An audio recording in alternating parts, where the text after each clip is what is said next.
Corona వచ్చి కొన్ని లక్షల మంది చనిపోతున్న రోజులు అవి. డాక్టర్లు, సైంటిస్టులు రాత్రి పగలు కష్టపడి ఒక వ్యాక్సిన్ కోసం ఆర్నెస్లో కష్టపడుతున్నారన్నమాట.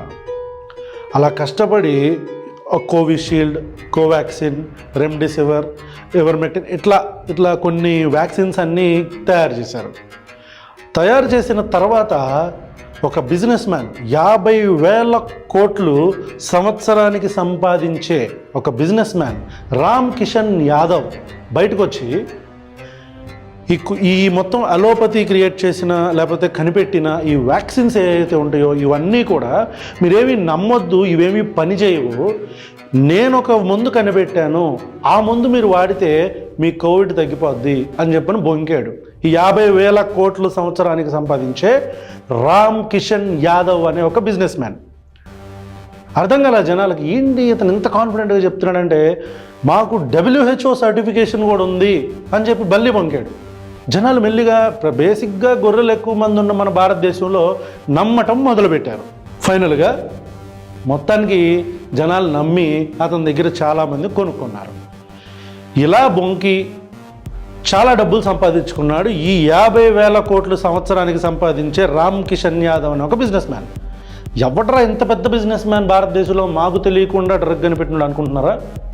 Is none other than Ram Kishan Yadav alias Ram Dev Baba అని చెప్పుకుంటారు, బాబా అని.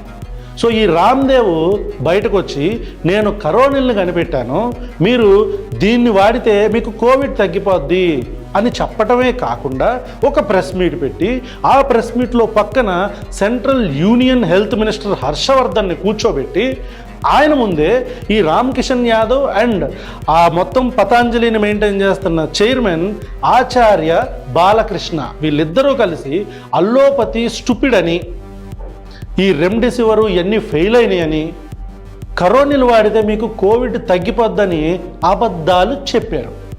బేసిక్గా మన భారతదేశంలో గొర్రెలకు ఇందాక చెప్పుకున్నట్టు వీళ్ళందరూ నమ్మారు, కొనుక్కున్నారు.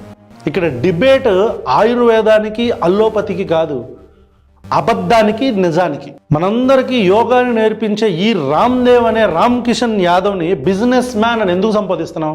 ఎందుకంటే ఆయుర్వేదం పేరు మీద సంవత్సరానికి 50,000 కోట్లు ఇతను సంపాదిస్తాడు పతాంజలి ప్రోడక్ట్స్ మీద. సరే, ఆ బిజినెస్ గురించి కాసేపు పక్కన పెడదాం. అయితే ఈ రామ్ కిషన్ యాదవ్ వాగిన పెచ్చవాగుడికి, అదే ఈ రామ్దేవ్ వాగిన పెచ్చవాగుడికి ఒళ్ళు మండిన డాక్టర్లు, ఇండియన్ మెడికల్ అసోసియేషన్ ఇతని మీద డిఫమేషన్ సూట్ వేసింది. ఎందుకు వేసింది? అవమానించాడనా? దాదాపు కొన్ని వందల మంది డాక్టర్లు భారతదేశంలో and front line health workers మనకు భారతదేశంలోనే కోవిడ్ ఉన్న టైంలో చనిపోయారు.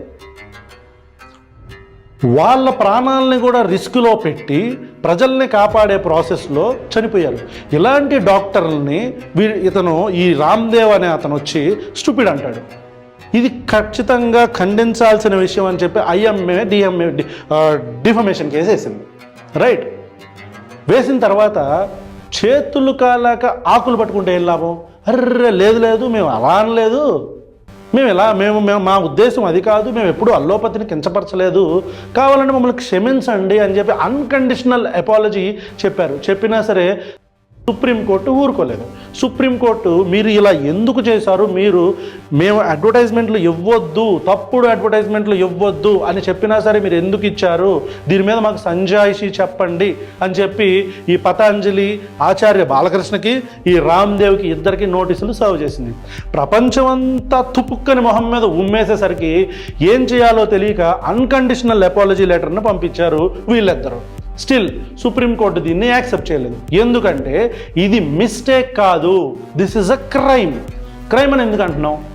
ఎందుకంటే జస్ట్ ఇన్ కేస్ మన కుటుంబంలోనే ఎవరికైనా కోవిడ్ వచ్చింది లేదా ప్రాణాల మీదకి ఒక సిచ్యువేషన్ వచ్చింది, అప్పుడు మనం ఏం చేస్తాం? ఖచ్చితంగా ఆ పర్టికులర్ టైంలో మనందరం ఎమోషనల్గా వీక్గా ఉంటాం.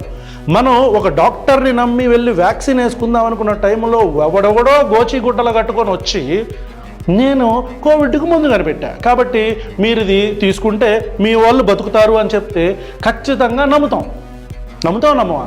ఇట్లా నమ్మి ఒకవేళ నేనే గనక కోవిడ్ వ్యాక్సిన్ వేసుకోకుండా నా కుటుంబంలో వ్యక్తులు కనుక మీ కుటుంబంలో వ్యక్తులు కనుక వ్యాక్సిన్ వేసుకోకుండా ఇతను చెప్పిన కరోనిల్ని వేసుకుంటే ప్రాణాలు పోతే this is not a mistake, it is a crime. ఇది క్రైమ్ అని మళ్ళీ మళ్ళీ ఎందుకు చెప్తున్నామంటే ఈ పతాంజలికి నవంబర్ 2023లో సుప్రీంకోర్టు నోటీసులు ఇచ్చింది. మీరు ఇలాంటివి ఆపండి, మిస్లీడింగ్ అడ్వర్టైజ్మెంట్లు ఇవ్వటం ఆపండి. మీ మందుల్లో నుంచి ఒకవేళ నిజంగా అవి క్యూర్ అయితే, అవి ప్రూవ్ అయితేనే మీరు ఖచ్చితంగా దీన్ని అడ్వర్టైజ్ చేసుకోండి, లేకపోతే చెయ్యొద్దు.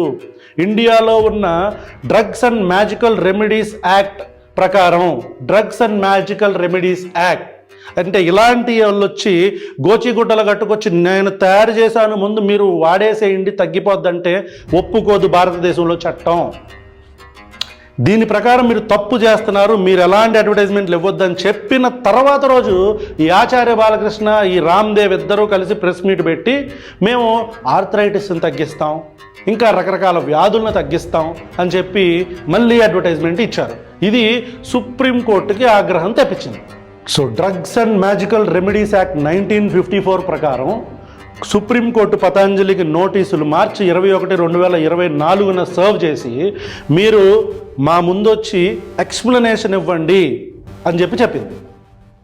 వీళ్ళిద్దరూ కూడా అన్కండిషనల్ అపాలజీ చెప్పారు.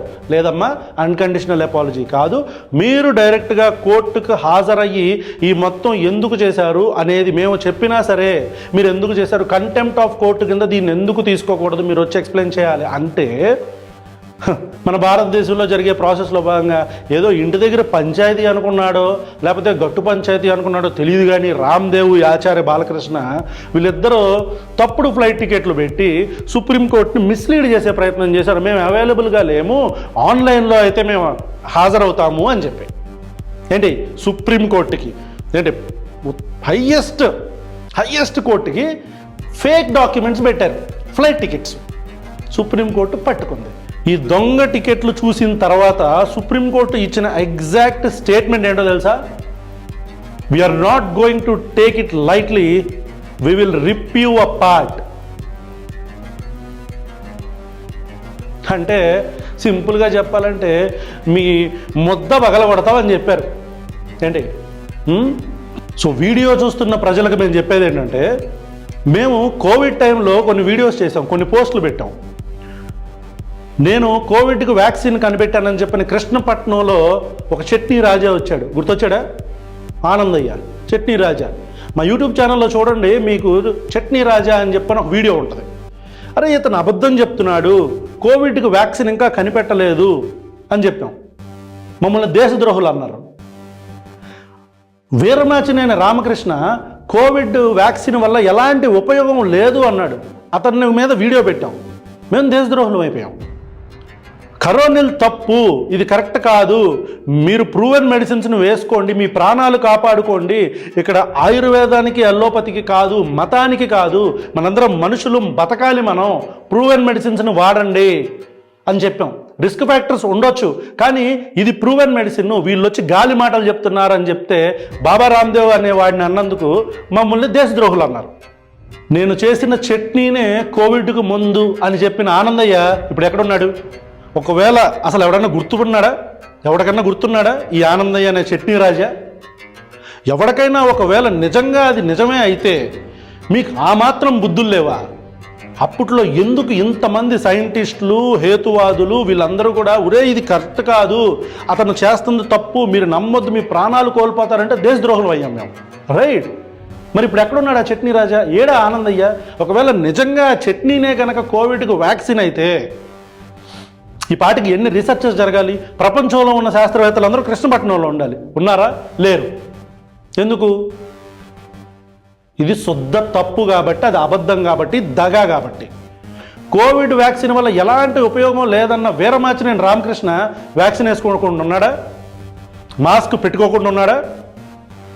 Allopathic science is a down graded science అని చెప్పిన జగ్గి వాసుదేవ్ లాంటి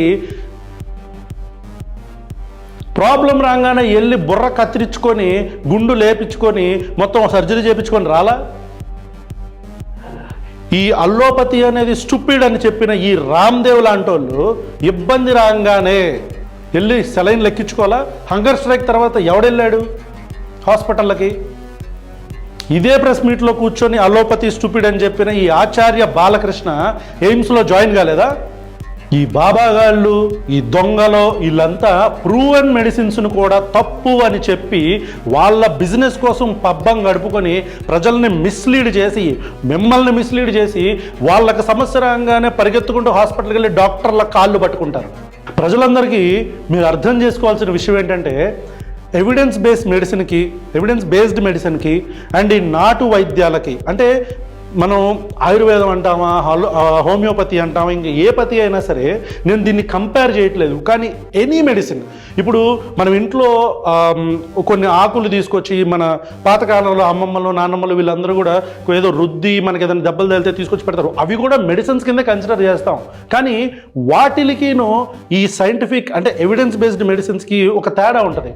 ఎవిడెన్స్ బేస్డ్ మెడిసిన్ అంటే దాని మీద చాలా రీసెర్చర్ జరిగి సైంటిస్టులు అందరూ, లేకపోతే దానికి సంబంధించిన శాస్త్రవేత్తలు దాని మీద రీసెర్చెస్ చేసి రిఫైన్ చేసి దాన్ని బయటకు తీసుకొస్తారు. దాని మీద టెస్టులు జరుగుతాయి.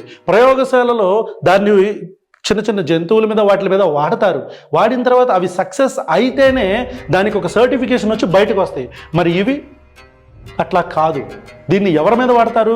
డైరెక్ట్గా మేము సాల్వ్ చేస్తామని చెప్పి తీసుకొచ్చి ఈ ఆనందయ్య లాంటి వాళ్ళు, లేకపోతే ఈ రామ్దేవ్ లాంటి వాళ్ళు, వీళ్ళందరూ దీనివల్ల తగ్గిపోద్దని చెప్తారు అంతే. కానీ దీనికి రీసెర్చెస్ ఏమన్నా జరిగినాయా? నో. తగ్గినాయి అని చెప్పని ఈ బయట జరిగే ఈ పాస్టర్ల మీటింగుల్లో జరిగే వాళ్ళు వీళ్ళందరూ వచ్చి చెప్తారు. అలా చెప్పినట్టు ఇక్కడ కూడా కొంతమంది నేను తగ్గిపోయింది, నాకు మా బాబా గారు చెప్పంగానే తగ్గిపోయిందని చెప్తారు. కానీ నిజంగా రీసెర్చ్ జరిగిందా? నో. ఇక్కడ అలా ఒకవేళ జరిగి వచ్చిన వాటిల్లో కూడా ఏవైనా సమస్యలు ఉంటే మళ్ళీ దాన్ని అప్గ్రేడ్ చేసి, మళ్ళీ రీసెర్చ్ చేసి, దాన్ని ఇంకా రిఫైన్ చేసి మళ్ళీ తీసుకొస్తారు బయటికి. అంటే దాంట్లో ఒకవేళ తప్పు ఉందని తెలిసినా, అది ఇంకా ఎక్స్క్లూజివ్గా రిఫైన్ చేయొచ్చు అని తెలిసినా, దీని మీద అలాంటి స్టడీస్ జరుగుతాయి, ప్రూవ్ చేయబడతాయి, రీసెర్చెస్ జరుగుతాయి. మరి ఇక్కడ ఇది మీరు అర్థం చేసుకోవాలి. So these both are not same. దయచేసి ప్రూవెన్ మెడిసిన్స్ నమ్మండి, సైంటిఫికల్లీ ప్రూవెన్ మెడిసిన్స్ నమ్మండి, మీ ప్రాణాలు కాపాడుకోండి. ఈ దొంగలందరూ మిమ్మల్ని మిస్లీడ్ చేస్తారు. వాళ్ళకి సమస్య వచ్చినప్పుడు మాత్రం హాస్పిటల్కి వెళ్ళి పడుకుంటారు. Quack is not a doctor. ఇది గుర్తుపెట్టుకోవాలి మీరు. Quacks and doctors are not same.